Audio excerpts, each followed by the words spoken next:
வணக்கம் 7 மணி செய்தி தொகுப்பினை வழங்குவதற்காக தாரிணி ஜெயச்சந்திரன். முதலில் இந்நேரத்திற்கான தலைப்புச் செய்திகளை பார்க்கலாம். மத்திய அரசின் திட்டங்கள் மூலம் நாட்டு மக்களுக்கு 27 லட்சம் கோடி ரூபாய் வழங்கப்பட்டுள்ளது. நாடாளுமன்ற உரையில் குடியரசுத் தலைவர் திரௌபதி முர்மு தகவல்.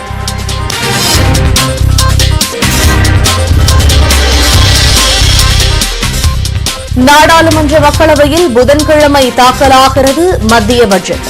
5வது முறையாக தாக்கல் செய்கிறார் நிதியமைச்சர் நிர்மலா சீதாராமன்.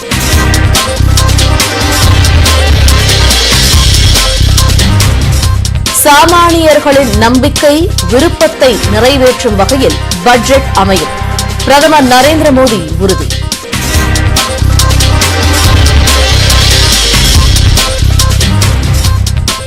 வருமான வரி உச்சவரம்பை உயர்த்த வேண்டும். மத்திய அரசுக்கு மாத ஊதியதாரர்கள் கோரிக்கை.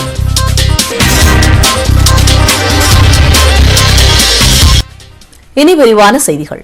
குடியரசுத் தலைவராக தேர்ந்தெடுக்கப்பட்ட பின்னர் முதன்முதலாக நாடாளுமன்றத்தில் திரௌபதி முர்மு தனது உரையை ஆற்றினார்.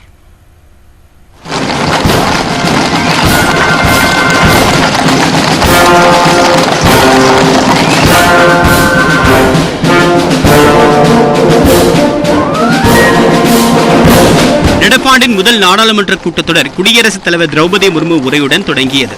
முன்னதாக குடியரசுத் தலைவராக தேர்ந்தெடுக்கப்பட்ட பிறகு முதல் முறையாக திரௌபதி முர்மு நாடாளுமன்றத்திற்கு வருகை தந்தார். குடியரசுத் தலைவர் மாளிகையில் இருந்து குதிரைப்படை புடைசூழ தன்னுடைய வாகனத்தில் குடியரசுத் தலைவர் திரௌபதி முர்மு நாடாளுமன்றம் வந்திறங்கினார்.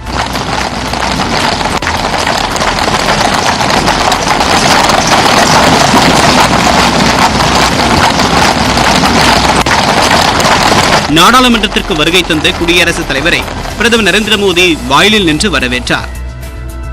It is in fact there to receive President of India.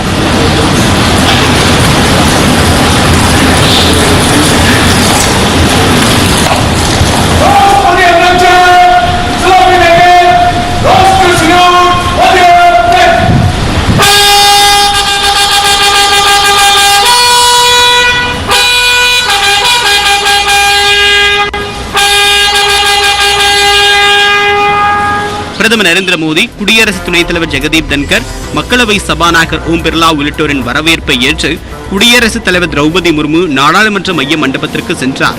அங்கு நாடாளுமன்ற உறுப்பினர்கள் அனைவரும் எழுந்து நின்று குடியரசுத் தலைவருக்கு மரியாதை செலுத்தினர்.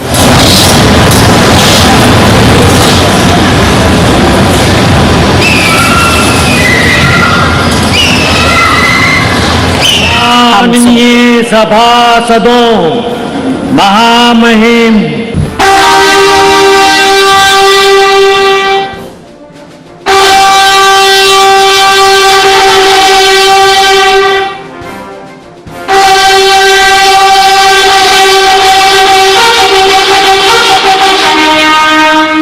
இதையடுத்து நாடாளுமன்றத்தில் தன்னுடைய முதல் உரையை குடியரசுத் தலைவர் திரௌபதி முர்மு ஆற்றினார். தீர்க்கமான முடிவுகளை எடுக்கும் அரசு என்ற பெயரை மத்திய அரசு பெற்றிருக்கிறது என குடியரசுத் தலைவர் திரௌபதி முர்மு தெரிவித்துள்ளார். நாடாளுமன்ற மைய மண்டப கூட்டத்தில் தனது கன்னிப்பேச்சை நிகழ்த்திய குடியரசுத் தலைவர் முர்மு 2047க்குள் கடந்த காலத்தின் பெருமையுடன் இணைக்கப்பட்ட மற்றும் நவீனத்துவத்தின் அனைத்து பொன்னான அத்தியாயங்களையும் கொண்ட ஒரு தேசத்தை நாம் கட்டியெழுப்ப வேண்டும் என்றார். நாட்டில் நிலையான மற்றும் அச்சமற்ற அரசு உள்ளதாகவும் அது பெரிய கனவுகளை நனவாக்கும் நோக்கில் செயல்படுவதாகவும் குடியரசுத் தலைவர் குறிப்பிட்டார். கடந்த 9 ஆண்டுகால ஆட்சியில் இந்தியாவில் ஒவ்வொரு குடிமகனின் தன்னம்பிக்கை உச்சத்தில் இருப்பதாகவும் உலகிற்கு தீர்வுகளை வழங்கி வரும் இந்தியாவை இன்று வேறு கண்ணோட்டத்தில் பார்ப்பதாகவும் தெரிவித்தார். ஜம்மு காஷ்மீரில் சட்டப்பிரிவு 370 ரத்து செய்தது முதல் முத்தலாக் ஒழிப்பு வரை அரசு முக்கிய முடிவுகளை எடுத்திருப்பதாகவும் முர்மு கூறினார். மத்திய அரசு அனைத்து பிரிவினருக்கும் பாகுபாடுகளின்றி உழைத்துள்ளதாகவும் முழுமையான வெளிப்படைத் தன்மையுடன் 300 வகையான திட்டங்கள் மூலம் கோடிக்கணக்கான மக்களுக்கு 27 லட்சம் கோடி ரூபாய்க்கு மேல் வழங்கப்பட்டதாக குடியரசுத் தலைவர் தெரிவித்தார். ஜல் ஜீவன் இயக்கத்தின் கீழ் 3 ஆண்டுகளில் சுமார் 11 கோடி குடும்பங்களுக்கு குழாய் மூலம் குடிநீர் வழங்கப்பட்டுள்ளதாகவும் அவர் தெரிவித்தார். ஆயுஷ்மான் பாரத் மற்றும் பொது மருத்துவம் ஆகிய திட்டங்கள் மூலம் ஏழை மக்களின் பணம் சுமார் 20,000 கோடி ரூபாய் மிச்சமானதாக தெரிவித்தார். முத்ரா கடன் திட்டத்தின் மூலம் நாள்தோறும் 700 கோடி ரூபாய் விநியோகிக்கப்படுவதாகவும் 2014ஆம் ஆண்டுக்கு பிறகு தினம்தோறும் 55,000 பேருக்கு சமையல் எரிவாயு உருளை இணைப்புகள் அளிக்கப்பட்டுள்ளதாகவும் கூறினார். 2014ஆம் ஆண்டு முதல் நாடு முழுவதும் 260 மருத்துவக் கல்லூரிகளை அரசு கட்டியுள்ளதாகவும் நாள் ஒன்றுக்கு 2 கல்லூரிகள் திறக்கப்படுவதாகவும் குடியரசுத் தலைவர் கூறினார். உதான் திட்டத்தின் மூலம் அனைவருக்கும் விமான பயணம் என்பது சாத்தியமாகியுள்ளதாகவும் கூறினார்.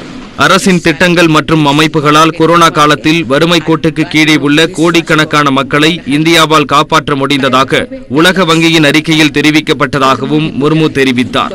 தப்பி ஓடிய பொருளாதார குற்றவாளிகளின் சொத்துக்களை பறிமுதல் செய்ய அரசு புதிய சட்டத்தை நிறைவேற்றியதாகவும் அரசால் அறிமுகப்படுத்தப்பட்ட அனைத்து திட்டங்களிலும் பெண்களுக்கு அதிகாரம் அளிப்பதே முக்கிய அம்சமாக இருப்பதாகவும் பெண்களின் ஆரோக்கியமும் முன்பை விட மேம்பட்டுள்ளதாகவும் அவர் கூறினார். அரசாங்கத்தின் புதிய முயற்சிகளின் விளைவாக நமது பாதுகாப்பு ஏற்றுமதி 6 மடங்கு அதிகரித்துள்ளது என்றும் முதல் உள்நாட்டு விமானம் தாங்கி போர்க்கப்பலான INS விக்ராந்த் கடற்படையில் இணைந்திருப்பதில் பெருமிதம் கொள்வதாகவும் குடியரசுத் தலைவர் கூறினார்.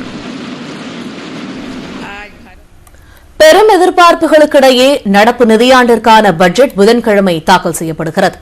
அனைத்து தரப்பு மக்களின் தேவைகளையும் பூர்த்தி செய்யும் வகையில் பட்ஜெட் இருக்கும் என்று பிரதமர் மோடி தெரிவித்துள்ளார். 2023-24 மத்திய பட்ஜெட்டை மத்திய நிதியமைச்சர் நிர்மலா சீதாராமன் புதன்கிழமை தாக்கல் செய்கிறார்.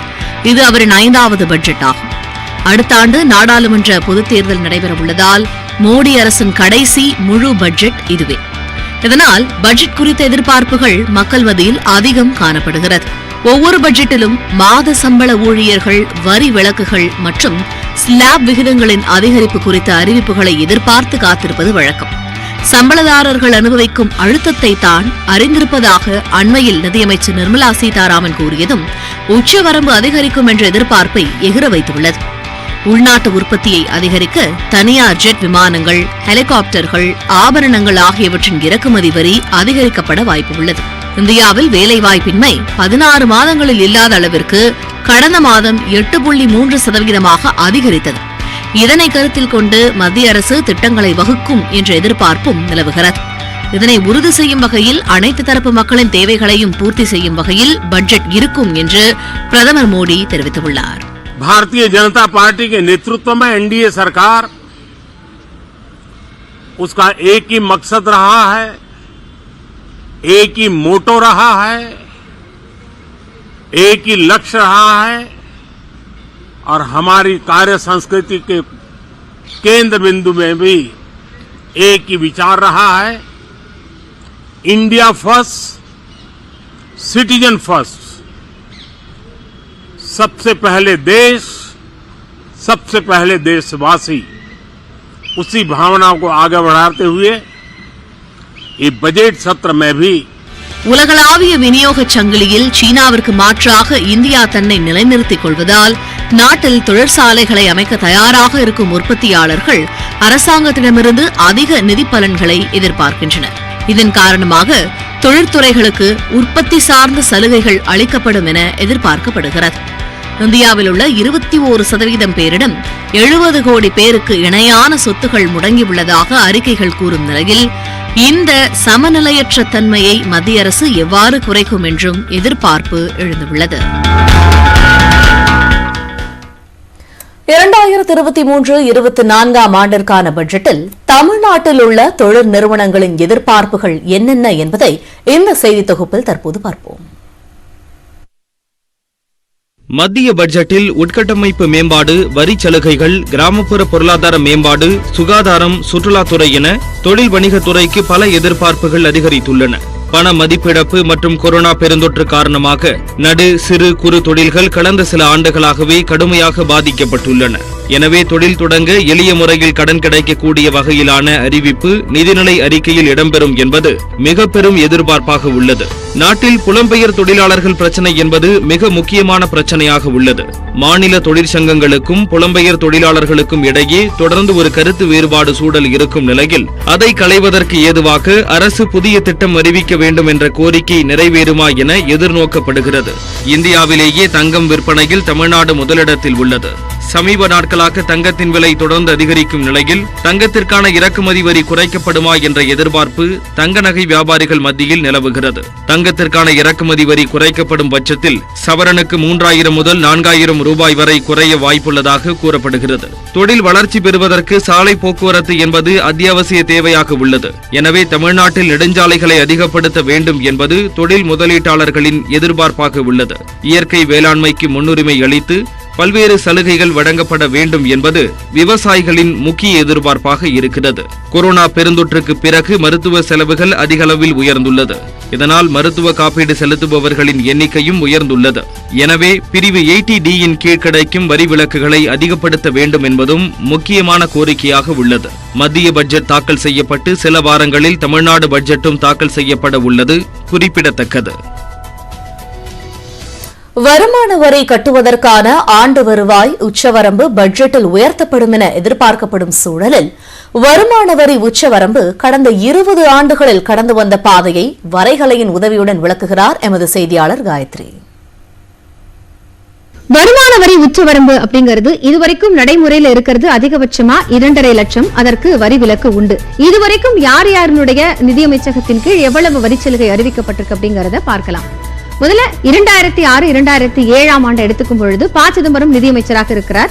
அப்போ அறிவிக்கப்பட்ட அந்த பட்ஜெட்டின் அடிப்படையில ஆண் வருமானம் பெறக்கூடியவர்களுக்கு 1 லட்சமும், பெண்ணாக இருந்தால் 1,35,000 வருமான வரி உச்சவரம்பு அப்படிங்கிறது நிர்ணயம் செய்யப்படுகிறது.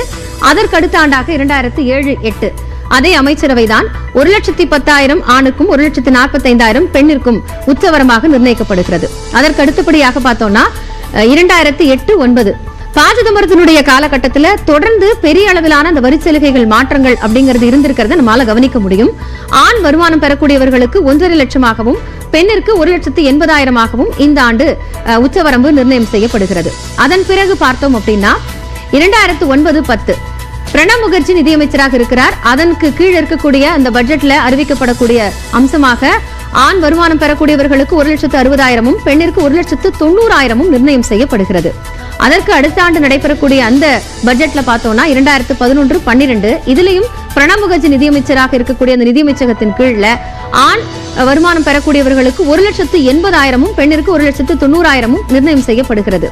இதற்கு அடுத்த முறைதான் மிகப்பெரிய ஒரு மாற்றம் அப்படிங்கிறது வருகிறது. அதாவது என்னன்னா, பிரணப் முகர்ஜி அடுத்தடுத்து இந்த சலுகைகள் அப்படிங்கறது கிராஜுவலா கொடுத்திருந்தாலும் இருவருக்கும் சமமான வரி சலுகை அப்படிங்கறத கொடுக்கணும் அப்படிங்கிற அடிப்படையில 2 லட்சம் அப்படிங்கிறது ஆண் பெண் இருவருக்குமாக இந்த பட்ஜெட்டின் பொழுது அறிவிக்கப்பட்டு அது நிர்ணயம் செய்யப்படுகிறது. அதன் பிறகு நடைபெறக்கூடிய ஒரு முக்கியமான பட்ஜெட் அப்படின்னு பார்த்தோம்னா 2014-15 மத்தியில பாரதிய ஜனதா பொறுப்பேற்ற ஆண்டு. அந்த அமைச்சரவையில அருண்ஜேட்லி நிதியமைச்சராக இருக்கிறார். அவர் தான் முதன்முறையா 2.5 லட்சம் அப்படிங்கறத அதிகமான உச்சவரமாக நிர்ணயம் செய்கிறார். கிட்டத்தட்ட 2014க்கு பிறகாக இதுவரைக்கும் பெரிய அளவிலான இந்த உச்சவரம்பு மாற்றங்கள் அப்படிங்கிறது பட்ஜெட்ல நிகழவில்லை. எதிர்நோக்கி இருக்கக்கூடிய நாடாளுமன்ற தேர்தலை கருத்தில் கொண்டு மத்திய அரசு இந்த முறை இது போன்ற பட்ஜெட்டை தாக்கல் செய்யும் அப்படிங்கிற எதிர்பார்ப்பு எழுந்திருக்கு. அடுத்த நிதியாண்டிற்கான இந்தியாவின் பொருளாதார வளர்ச்சி எதிர்பார்த்ததை விட குறைவாக இருக்கும் என்றும், ரூபாயின் மதிப்பு சரியும் என்பதால் நடப்பு கணக்கு பற்றாக்குறை அதிகரிக்கும் என்றும் பொருளாதார ஆய்வறிக்கையில் கூறப்பட்டிருக்கிறது. இந்திய பொருளாதார ஆய்வறிக்கையை நிதியமைச்சர் நிர்மலா சீதாராமன் நாடாளுமன்றத்தில் தாக்கல் செய்தார். அந்த ஆய்வறிக்கையின்படி 2024 ஆண்டில் இந்தியாவின் வளர்ச்சி 6 முதல் 6.8% இருக்கும் என்றும், நடப்பாண்டில் 7% இருக்கும் என்றும் கூறப்பட்டுள்ளது. இது சர்வதேச அளவிலான பொருளாதார மற்றும் அரசியல் சூழலை பொறுத்து அமையும் எனவும் தெரிவிக்கப்பட்டுள்ளது. சர்வதேச அளவில் சில நாடுகள் பொருளாதார மந்த நிலையை சந்தித்தாலும் இந்தியாவில் பணப்புழக்கம் அதிகரிக்கும் என்று கூறப்பட்டுள்ளது. இந்தியாவில் பணவீக்கம் 6%க்குள் உள்ளதால் தனியார் முதலீடும் பங்களிப்பும் அதிகரிக்கும் எனவும் தெரிவிக்கப்பட்டுள்ளது. கொரோனா தொற்று பரவல் உச்சத்தில் இருந்தபோது பணவீக்கத்தின் விகிதம் 7.8% அதிகரித்ததாக ஆய்வறிக்கையில் கூறப்பட்டுள்ளது. கொரோனா பெருந்தொற்று பாதிப்புகளில் இருந்து நாடு விரைவாக விடுபட்டு விட்டதாகவும், உள்ளூர் தேவை மற்றும் முதலீடுகளால் பொருளாதார வளர்ச்சி அதிகரிக்கும் என்றும் கூறப்பட்டுள்ளது. அமெரிக்காவின் மத்திய வங்கி வட்டி விகிதத்தை அதிகரித்து வருவதால் ரூபாயின் மதிப்பு தொடர்ந்து சரியும் என்றும், இதனால் நடப்பு கணக்கு பற்றாக்குறை அதிகரிக்கும் என்றும் ஆய்வறிக்கையில் தெரிவிக்கப்பட்டுள்ளது. எனினும் ஒட்டுமொத்த புறச்சூழலையும் நிர்வகிக்க முடியும் என்றும் நடப்பு கணக்கு பற்றாக்குறையை சமாளிக்க தேவையான அந்நிய செலாவணி கையிருப்பு உள்ளதாகவும் தெரிவிக்கப்பட்டுள்ளது.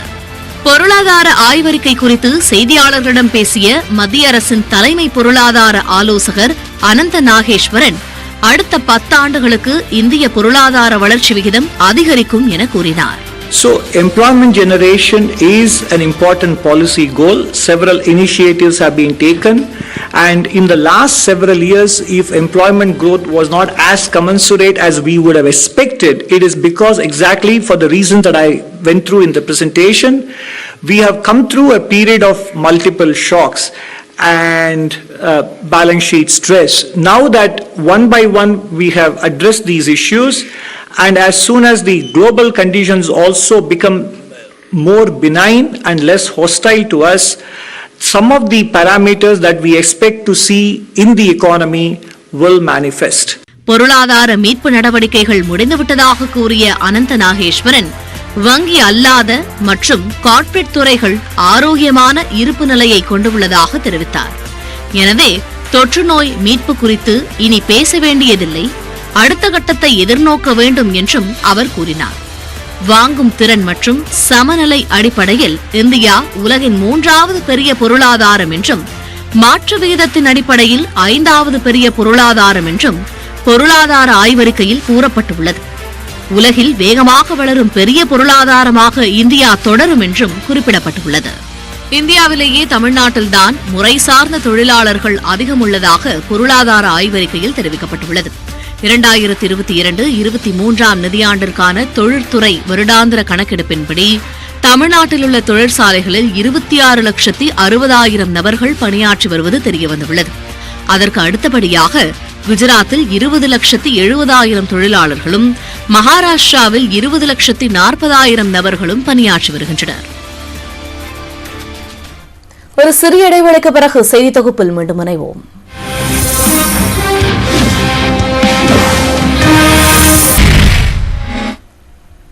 ஈரோடு கிழக்கு தொகுதி இடைத்தேர்தலை ஒட்டி வேட்புமனு தாக்கல் தொடங்கிய நிலையில் முதல் நாளில் சுயேட்சை வேட்பாளர்களின் நூதன நடவடிக்கைகளை காண முடிந்தது.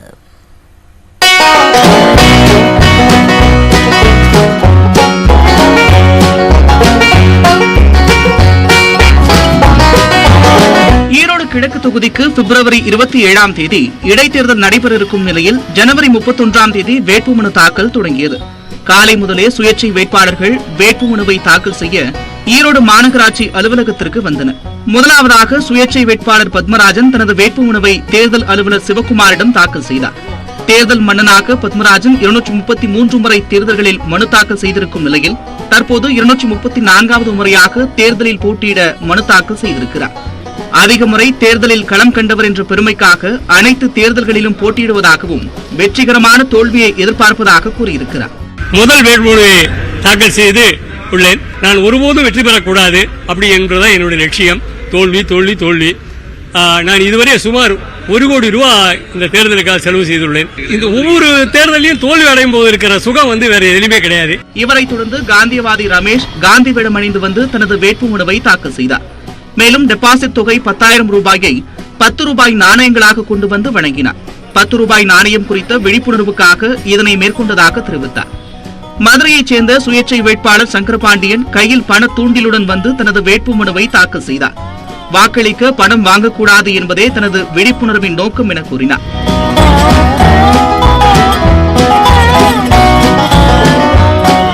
அடுத்ததாக கோவையைச் சேர்ந்த சுயேட்சை வேட்பாளர் நூர் முகமது கழுத்தில் செருப்பு மாலை அணிந்தபடி வந்து தனது வேட்புமனுவை தாக்கல் செய்தார்.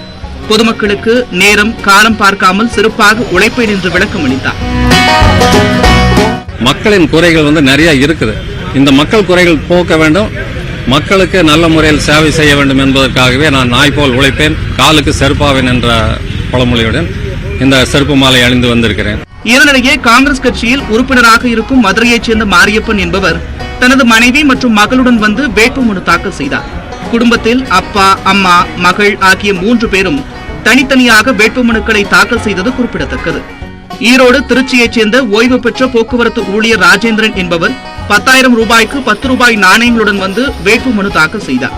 திருப்பத்தூர் மாவட்டத்தைச் சேர்ந்த மனிதன் என்பவர் பின்னோக்கி நடந்து வந்து தேர்தலில் போட்டியிட வேட்புமனுவை வாங்கிச் சென்றார்.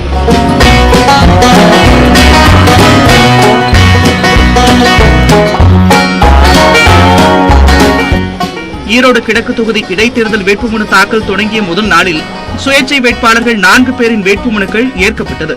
இதனிடையே தேமுதிக வேட்பாளர் ஆனந்த் பிப்ரவரி 1ஆம் தேதியும், நாம் தமிழர் கட்சி வேட்பாளர் மேகனா பிப்ரவரி 2ஆம் தேதியும், காங்கிரஸ் வேட்பாளர் EVK இளங்கோவன் மற்றும் அமமுக வேட்பாளர் சிவபிரசாந்த் ஆகியோர் பிப்ரவரி 3ஆம் தேதியும் வேட்புமனு தாக்கல் செய்ய இருப்பதாக தெரிவிக்கப்பட்டுள்ளது.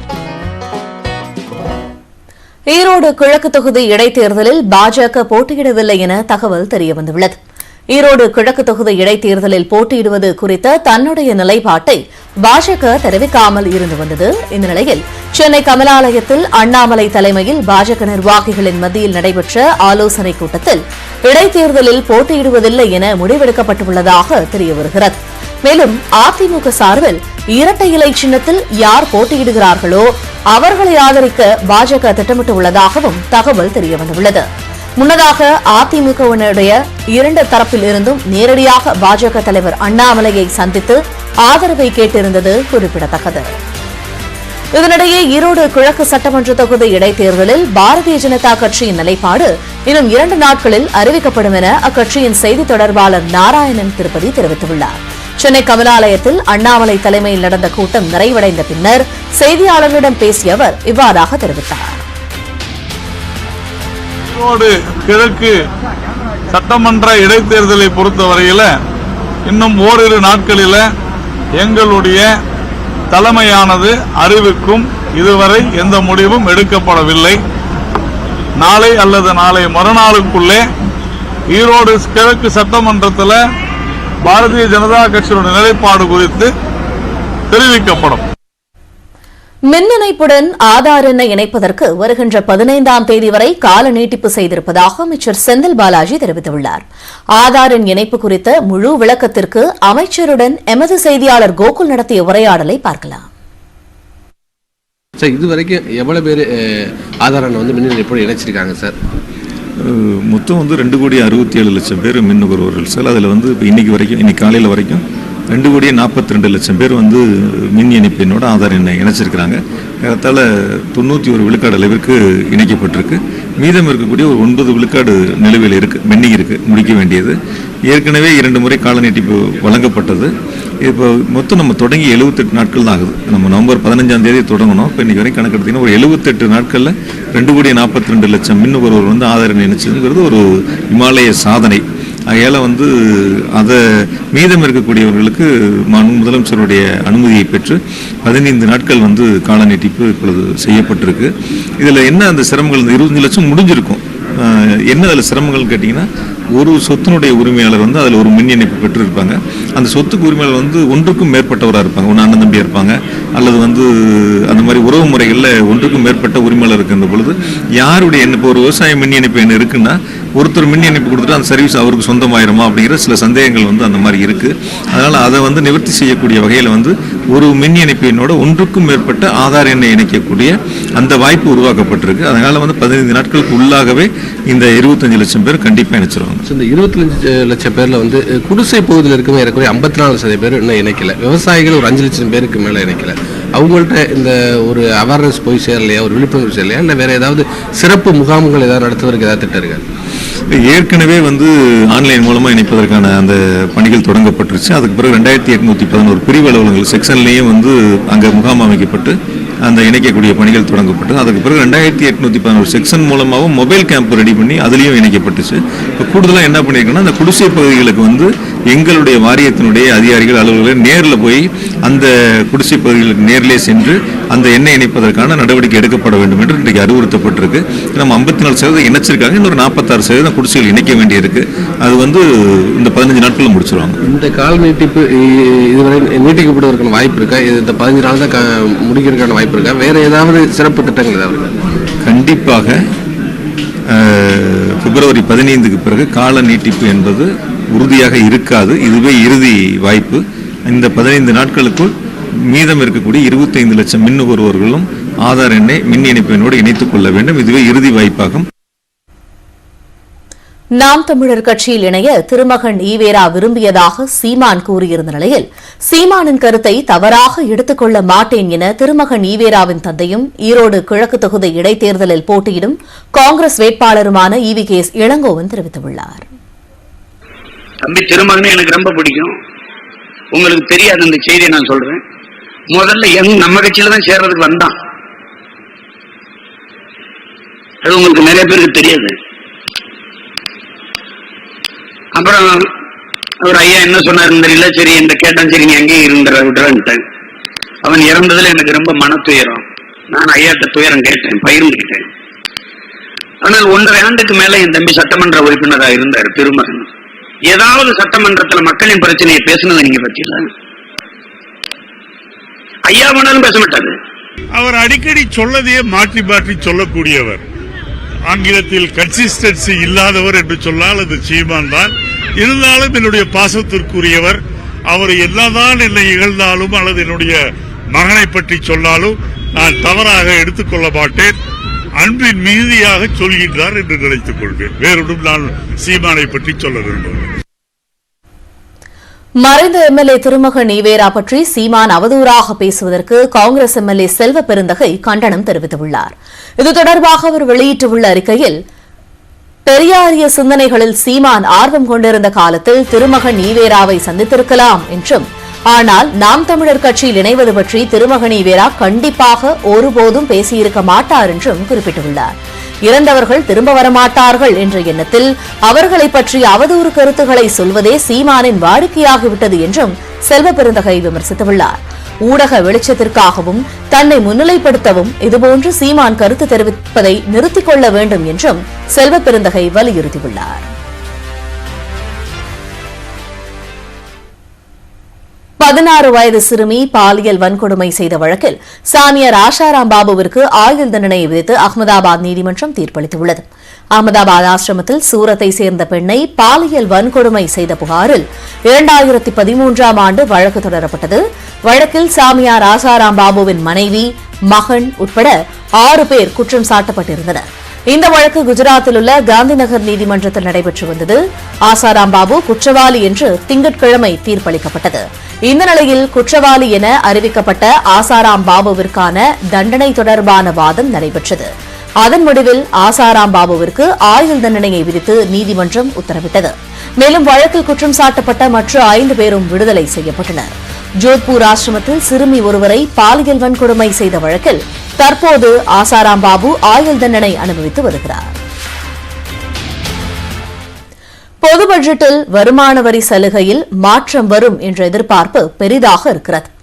இப்போது இருக்கும் வருமான வரி ஸ்லாப் என்ன என்பதை இன்றைய நாணயம் பகுதியில் தற்போது பார்ப்போம்.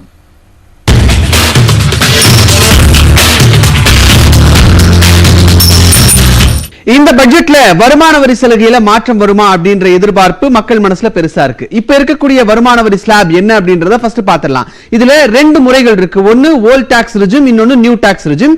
இப்ப இதுல இந்த ஓல்ட் டாக்ஸ் ரெஜிம்ல முதல் 2.5 லட்சத்துக்கு எந்த வரியும் கிடையாது. 2.5 லட்சத்துல இருந்து 5 லட்சம் ரூபாய் வரைக்கும் வரக்கூடிய அந்த டாக்ஸபிள் இன்கம்க்கு நீங்க 5% இன்கம் டாக்ஸ் பே பண்ணணும். 5 லட்சத்துல இருந்து 10 லட்சம் ரூபாய் வரைக்கும் 20% வரி செலுத்தணும். 10 லட்சம் ரூபாய்க்கு மேல உங்களுடைய டாக்ஸபிள் இன்கம் இருந்தா 30% வரி செலுத்தணும். இந்த வரியோட சேர்த்து சர்சார்ஜ் மற்றும் ஹெல்த் அண்ட் எஜுகேஷன் செஸ் அப்படின்ற அந்த கூடுதல் வரியும் செலுத்த வேண்டியிருக்கும். இந்த முறையை நீங்க தேர்வு செஞ்சீங்கன்னா, அதாவது ஓல்ட் டாக்ஸ் ரெஜிமை தேர்வு செஞ்சீங்கன்னா 80C 80D மாதிரியான வருமான வரி சலுகைகளை பெற முடியும். அடுத்து நாம பார்க்கக்கூடியது நியூ டாக்ஸ் ரெஜிம். இது 2020-21 தான் அமல்ல வந்தது. இதுல 2.5 லட்சம் வரைக்கும் வருமான வரி செலுத்த வேண்டியதில்லை. 2.5 லட்சத்திலிருந்து 5 லட்சம் வரைக்கும் 5% டாக்ஸ் பே பண்ணணும். 5 லட்சத்திலிருந்து 7.5 லட்சம் வரைக்கும் 10% நீங்க இன்கம் டாக்ஸ் பே பண்ணணும். 7.5 லட்சத்திலிருந்து 10 லட்சம் ரூபாய் வரைக்கும் உங்களுடைய டாக்ஸபிள் இன்கம் இருந்தா நீங்க 15% வரி பே பண்ண வேண்டியிருக்கும். 10 லட்சத்திலிருந்து 12.5 லட்சம் வரைக்கும் 20% டாக்ஸ். 12.5 லட்சத்திலிருந்து 15 லட்சம் வரைக்கும் 25% வரி பே பண்ணணும். 15 லட்சம் ரூபாய்க்கு மேல உங்களுடைய டாக்ஸபிள் இன்கம் இருந்தா நீங்க 30% டாக்ஸ் பே பண்ண வேண்டியது இருக்கும்.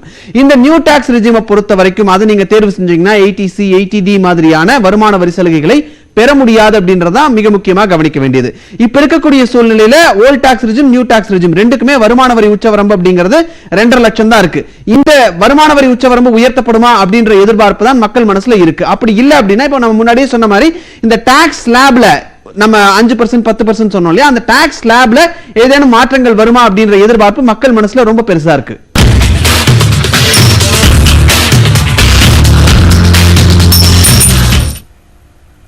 செய்திகளை தொடர்ந்து பார்க்கலாம் சிறு இடைவேளைக்கு பிறகு.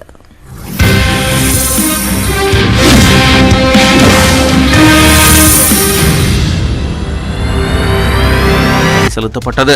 இதேபோல் பல்வேறு ஊர்களிலும் தியாகிகள் நாளை ஒட்டி போக்குவரத்து சிக்னல்களில் அஞ்சலி செலுத்தப்பட்டது. இடைத்தேர்தல் நடைபெறும் ஈரோடு கிழக்கு தொகுதிக்கு வந்த வெளிமாநில துணி வியாபாரிகளிடம் 4 லட்சம் ரூபாய் பறிமுதல் செய்யப்பட்டது. ஈரோடு கிழக்கு தொகுதியில் வாக்காளர்களுக்கு பணம், பரிசு பொருட்கள் விநியோகிக்கப்படுவதை தடுக்க தேர்தல் பறக்கும் படையினர் தீவிர கண்காணிப்பில் ஈடுபட்டிருப்பதோடு வாகன சோதனைகளிலும் ஈடுபட்டு வருகின்றனர். ஈரோடு மாவட்டம் வீரப்பம்பாளையத்தில் வாகன சோதனையில் ஈடுபட்டிருந்தபோது கேரள மாநிலம் பாலக்காட்டில் இருந்து வந்த முகமது தௌசிக் என்பவர் ஆவணங்கள் எதுவுமின்றி வைத்திருந்த 3 லட்சம் ரூபாயை கைப்பற்றினர். இதேபோல எல்லை மாரியம்மன் கோவில் அருகே நடத்திய சோதனையில் ஆந்திராவிலிருந்து வந்த துணி வியாபாரி ருத்ர சீனிவாசன் ஆவணமின்றி 1 லட்சம் ரூபாய் வைத்திருந்தது தெரியவந்தது. அவரிடம் இருந்த பணத்தையும் பறக்கும் படையினர் பறிமுதல் செய்தனர்.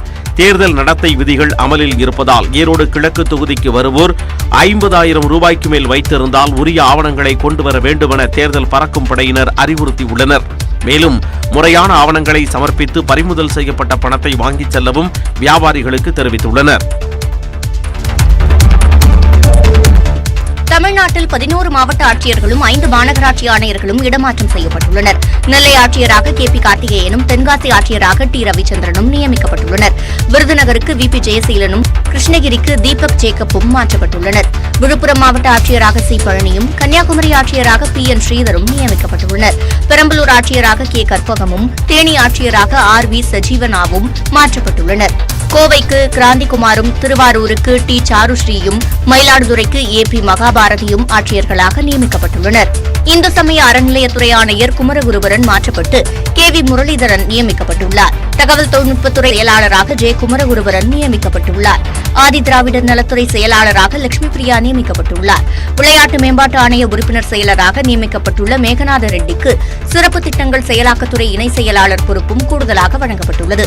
தாம்பரம் மாநகராட்சி ஆணையராக அழகு மீனாவும், திருப்பூர் மாநகராட்சி ஆணையராக பவன்குமார், தூத்துக்குடி மாநகராட்சி ஆணையராக தினேஷ்குமார், வேலூர் ரத்னசாமியும் நியமிக்கப்பட்டுள்ளனர். திருப்பூரில் தமிழக இளைஞர்களை தாக்கிய வடமாநிலத்தைச் சேர்ந்த 2 பேர் கைது செய்யப்பட்டுள்ளனர். திருப்பூரில் தமிழக இளைஞர்களை வடமாநில தொழிலாளர்கள் ஒன்றாக சேர்ந்து விரட்டி தாக்கியது போன்ற வீடியோ வெளியாகி சர்ச்சையை ஏற்படுத்தியுள்ளது. ஆனால் தமிழக இளைஞர்கள் தாக்கப்பட்ட சம்பவம் வேலைவாய்ப்பு காரணங்களுக்காக நடைபெறவில்லை எனவும், தேநீர் கடையில் இருவருக்கிடையே ஏற்பட்ட தகராறுதான் காரணம் எனவும் காவல்துறை ஏற்கனவே விளக்கம் அளித்திருந்தது. இந்நிலையில் இருதரப்பிடையே நடைபெற்ற தாக்குதல் தொடர்பாக விசாரணை நடத்திய காவல்துறையினர் பீகார் மாநிலத்தைச் சேர்ந்த ரஜத்குமார் மற்றும் பரேஷ்ராம் ஆகிய 2 பேரை கைது செய்தனர். இவர்கள் மீது சட்டவிரோதமாக ஒன்று கூடுதல், ஆயுதங்களுடன் ஒன்று கூடுதல் மற்றும் பொது இடத்தில் அவதூறாக பேசி பிரச்சனை ஏற்படுத்துதல் ஆகிய 3 பிரிவுகளின் கீழ் வழக்கு பதிவு செய்தனர். இந்த சம்பவத்தில் தொடர்புடைய தமிழக இளைஞர்களையும் காவல்துறையினர் தேடி வருகின்றனர். சேலம் மாவட்டம் திருமலைகிரி கிராமத்தில் கோயில் கருவறைக்குள் நுழைந்த பட்டியலின இளைஞரை தகாத வார்த்தைகளால் பேசிய திமுக நிர்வாகி கைது செய்யப்பட்டுள்ளார். திருமலைகிரி கிராமத்தில் கோயில் கருவறைக்குள் பட்டியலினத்தைச் சேர்ந்த இளைஞர் நுழைந்தது தொடர்பாக சேலம் தெற்கு ஒன்றிய திமுக செயலாளர் மாணிக்கம் தலைமையில் பேச்சுவார்த்தை நடைபெற்றது. அப்போது பட்டியலின இளைஞரையும் அவரது பெற்றோரையும் மாணிக்கம் தகாத வார்த்தைகளால் திட்டிய காட்சிகள் சமூக வலைதளத்தில் பரவின.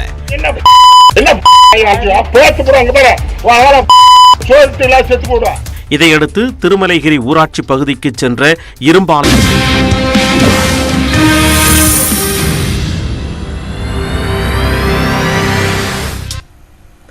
சென்னையில் மழைநீர் தேங்காத பருவமழை காலங்களை மக்கள் பார்ப்பார்கள் என்று முதலமைச்சர் மு க ஸ்டாலின் தெரிவித்துள்ளார். வடகிழக்கு பருவமழை காலத்தில் பணியாற்றிய சென்னை மாநகராட்சி பணியாளர்களை கௌரவிக்கும் விதமாக ரிப்பன் மாளிகையில் பாராட்டு விழா நடைபெற்றது. பருவமழை மற்றும் மாண்டஸ் புயல் பாதிப்பின் போது சிறப்பாக பணியாற்றிய 39 நபர்களுக்கு முதலமைச்சர் ஸ்டாலின் சான்றிதழ் வழங்கி பாராட்டினார். அதன்பின் நிகழ்ச்சியில் பேசிய அவர் கொரோனா மற்றும் மிகப்பெரிய மழை பாதிப்பை வென்றுள்ளதாகவும் இந்த 2 சாதனைக்காக மக்களிடையே பாராட்டு கிடைத்துள்ளதாகவும் தெரிவித்தார். கடந்த மழையுடன் இந்த பருவமழை பாதிப்பை ஒப்பிட்டு மக்கள் சமூக வலைதளங்களில் பாராட்டியதை பார்த்து அடைந்த மகிழ்ச்சிக்கு அளவே இல்லை என்றும் முதலமைச்சர் குறிப்பிட்டார். 2021ஆம் ஆண்டு பருவமழையின் போது பெற்ற அனுபவத்தை கொண்டு உடனடியாக நாம் எல்லா வகையான முன்னெச்சரிக்கை நடவடிக்கைகளை குறுகிய காலத்தில் செஞ்சு முடிச்சோம். அதன் பயனை 2022ஆம் ஆண்டு பருவமழையின் போது கண்கூடாக பார்த்தோம். இனி வரும் ஆண்டுகளில் மழைநீர் தேக்கம் இல்லாத பருவமழை காலங்களை சென்னை மக்கள் நிச்சயமாக பார்க்க இருக்கிறார்கள். அதைத் தொடர்ந்து மாநகராட்சி அதிகாரிகள், காவல்துறை அதிகாரிகள், தெற்கு ரயில்வே அதிகாரிகள் மற்றும் பல்வேறு அரசு துறை அதிகாரிகளுடன் முதலமைச்சர் மதிய உணவு அருந்தினார்.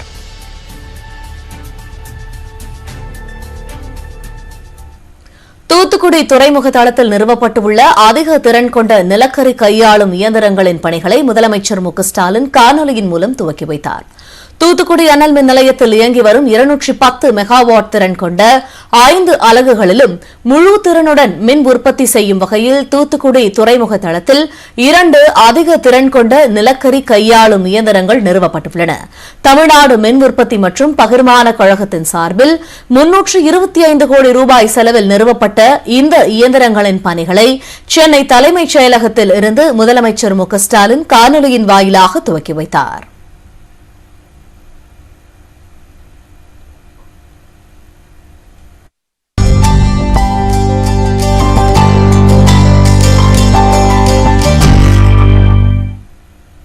தொடர்ந்து நம்ம ஊர் செய்திகள் சிலவற்றை பார்க்கலாம். திருவாரூர் மாவட்டம் குடவாசல் அருகே நேரடி நெல் கொள்முதல் நிலையம் இயங்கிய இடத்தை தனிநபர் ஆக்கிரமிப்பு செய்ததாக கூறி விவசாயிகள் உண்ணாவிரத போராட்டத்தில் ஈடுபட்டனர். ஐயம்பேட்டையில் கடந்த ஆண்டு தற்காலிகமாக அரசு நெல் கொள்முதல் நிலையம் திறக்கப்பட்டது. இந்த இடத்தை ராஜாங்கம், ராஜா, செந்தில்குமார் ஆகியோர் ஆக்கிரமிப்பு செய்ததாக கூறப்படுகிறது. இதனை கண்டித்து 50க்கும் மேற்பட்ட விவசாயிகள் போராட்டத்தில் ஈடுபட்டனர்.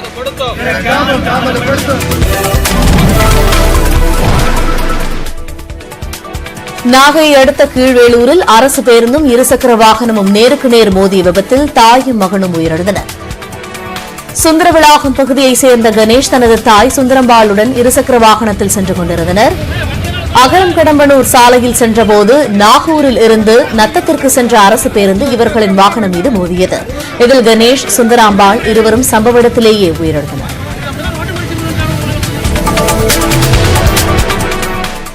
தென்காசி மாவட்டம் குற்றாலம் அருகே சாலையோரம் நின்றிருந்த முதியவர் மீது லாரி மோதிய சிசிடிவி காட்சி வெளியாகியுள்ளது. குற்றாலத்திலிருந்து மதுரை செல்லும் நெடுஞ்சாலையில் இளஞ்சி 4 முக்கு பகுதியில் உள்ள டீ கடையின் முன்பு மாணிக்கம் என்ற 65 வயது முதியவர் சைக்கிளில் நின்றபடி டீ குடித்துக் கொண்டிருந்தார். அப்போது அந்த வழியாக வந்த லாரி அவர் மீது மோதியது. இதில் படுகாயமடைந்த மாணிக்கம் மருத்துவமனையில் அனுமதிக்கப்பட்டிருந்த நிலையில் லாரி ஓட்டுநர் கைது செய்யப்பட்டார்.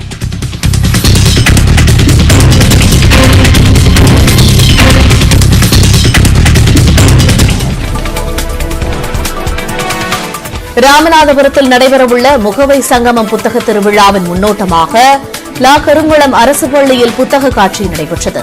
இதில் நன்னெறி கதைகள், சுதந்திர வரலாறு, தலைவர்களின் வரலாறு, அரசியல், கல்வி, இலக்கியம், மருத்துவம், சமூகம் உள்ளிட்ட பல்வேறு வகை புத்தகங்கள் இடம்பெற்றன. புத்தகங்களை எப்படி பார்வையிடுவது, வாசிப்பது என விளக்கும் வகையில் இந்த நிகழ்ச்சி அமைந்திருந்தது. ஈரோடு மாவட்டம் கடம்பூர் அருகே கொள்ளு வயலுக்குள் புகுந்த ஒற்றை யானையை பொதுமக்களும் வனத்துறையினரும் சேர்ந்து வனப்பகுதிக்குள் விரட்டினர். செங்காடு, பூதிக்காடு பகுதியில் கொள்ளு பயிரிட்டிருந்த வயலில் ஒற்றை யானை புகுந்தது. நெருப்பு மூட்டியும் தகர டப்பாக்களை கொண்டும் அதிக சத்தம் எழுப்பியும் யானையை வேட்டை தடுப்பு காவலர்கள் விரட்டினர். இந்த யானை கடந்த 1 மாதமாக இப்பகுதியில் சுற்றி வருகிறது. மயிலாடுதுறை மாவட்டம் பூம்புகார் அருகே காவிரி ஆற்றின் கரையோரத்தில் மீன் குளிரூட்டும் நிலையில் அமைந்திருப்பதற்கு எதிர்ப்பு தெரிவித்து கிராம மக்கள் ஆட்சியர் அலுவலகத்தில் தர்ணா போராட்டத்தில் ஈடுபட்டனர். வானகிரி ஊராட்சிக்கு உட்பட்ட பகுதியில் தனியார் சார்பில் மீன் குளிரூட்டும் நிலையத்தில் இருந்து வெளியேறும் கழிவுநீர் காவிரி ஆற்றில் கலக்கும் அபாயம் உள்ளது. எனவே அதற்கு தடை விதிக்க வேண்டும் என வலியுறுத்தி மாவட்ட ஆட்சியரிடம் கிராம மக்கள் மனு அளித்தனர். தொடர்ந்து தரையில் அமர்ந்த மக்கள் தர்ணா போராட்டத்தில் ஈடுபட்டனர். நாகையில் மாற்றுத்திறனாளிகளுக்கான முதலமைச்சர் கோப்பை விளையாட்டுப் போட்டிகள் நடைபெற்றன. நாகை ஆட்சியர் அருண் தம்புராஜ் போட்டியை துவக்கி வைத்தார். தடகளம், இறகுப்பந்து, எரிபந்து, சிறப்பு கைப்பந்து, கபடி என பல்வேறு பிரிவுகளில் நடத்தப்பட்ட போட்டிகளில் மாற்றுத்திறனாளிகள் ஆர்வமுடன் கலந்து கொண்டனர்.